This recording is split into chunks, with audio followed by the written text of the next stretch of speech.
y avait un café, vraiment ordinaire, celui que vous trouveriez dans n'importe quelle ville française, les tables en bois usé, la machine à espresso qui fait ce bruit régulier, les clients qui lisent le journal le matin. C'est là qu'il l'a rencontré, régulièrement, presque chaque semaine. Personne ne remarquait rien de particulier. C'était juste un homme d'affaires qui prenait son café. Peut-être un rendez-vous professionnel, peut-être une relation ordinaire. Personne ne posait de questions.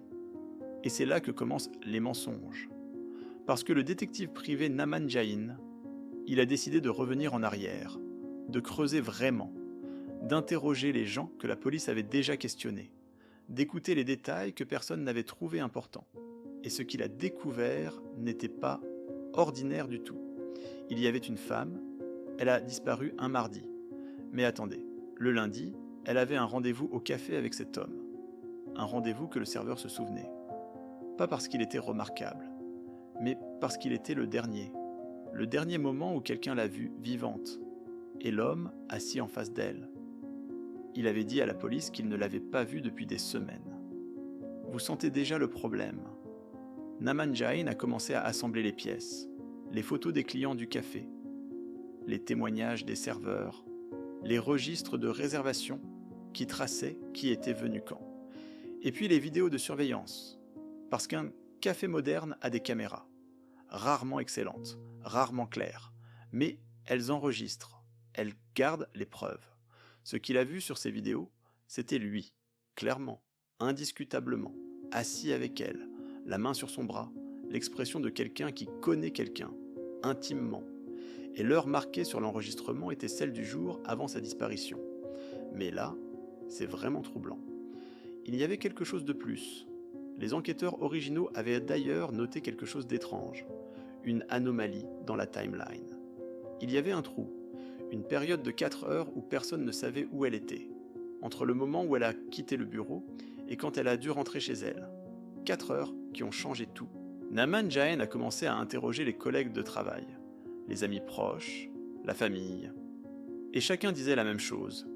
Elle parlait d'un homme, quelqu'un de riche, quelqu'un qui l'aidait financièrement, quelqu'un qui promettait une vie meilleure. Sugar Daddy, c'est le mot qu'elle utilisait, pas son vrai nom, pas son numéro. Sugar Daddy. Et puis, le coup de pied, un ami proche a mentionné quelque chose que la police n'avait jamais écrit dans le rapport.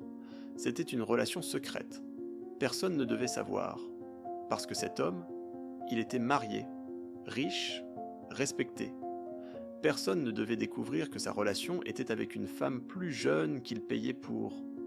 Pourquoi exactement? Personne ne posait cette question à haute voix. Mais Naman Jain l'a posée. Il a fouillé dans les registres bancaires, pas immédiatement. D'abord, les avocats disaient non, les droits à la vie privée, la protection des données, toutes ces barrières légales qui protègent les gens riches. Mais une disparition, une probable mort, ça change les règles. Les juges peuvent ordonner, et les juges ont ordonné.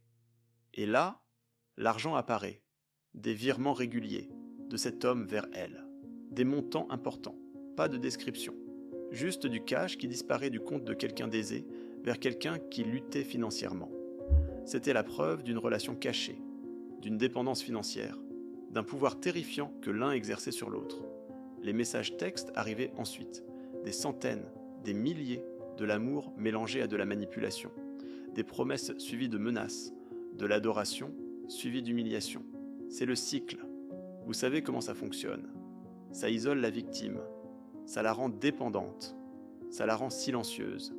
Et puis, le jour où elle a disparu, il y avait un message, envoyé par lui, une phrase qu'il a effacée de son téléphone, mais que les experts en récupération de données ont retrouvée.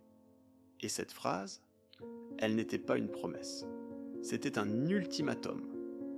Quelque chose qui disait très clairement que les choses allaient changer, que son silence était le prix du secret, et que si elle parlait, il y aurait des conséquences. Naman Jain a montré tous ces éléments à la police. D'abord, ils ont hésité. Les politiques, les protections, les inquiétudes concernant un homme puissant. Mais quand tu as des vidéos, quand tu as les banques, quand tu as les messages menaceurs, Tu n'as pas vraiment d'autre choix. L'homme a été arrêté. Il a nié d'abord, puis il a minimisé, puis il a pleuré. Et finalement, après des semaines d'interrogatoire, il a avoué à quelque chose. Pas tout, juste assez pour qu'on comprenne que quelque chose s'était vraiment passé dans ce laps de temps de 4 heures. Quelque chose qui l'avait terrifié au point de contacter un ami pour demander comment on nettoie une voiture, comment on se débarrasse de certains types d'objets. Le corps n'a jamais été trouvé. C'est la partie la plus glaçante. On ne saura jamais exactement où elle repose. On ne saura jamais quels ont été ses derniers moments. On ne saura que ce que Naman Jain a découvert, que l'homme qu'elle croyait aimer était quelque chose d'entièrement différent. Et maintenant, quand vous voyez quelqu'un au café, quelqu'un qui paie les verres, quelqu'un qui sourit en mettant la main sur le bras d'une autre personne, vous vous posez des questions, non? Vous vous demandez ce qui se passe vraiment derrière ce sourire. Vous vous demandez si cette personne qui semblait heureuse était vraiment heureuse, ou si elle avait déjà commencé à disparaître avant même de physiquement disparaître. La prochaine fois que vous croiserez quelqu'un dans la rue, vous ne saurez pas, vous ne pouvez pas savoir, et c'est ça qui reste.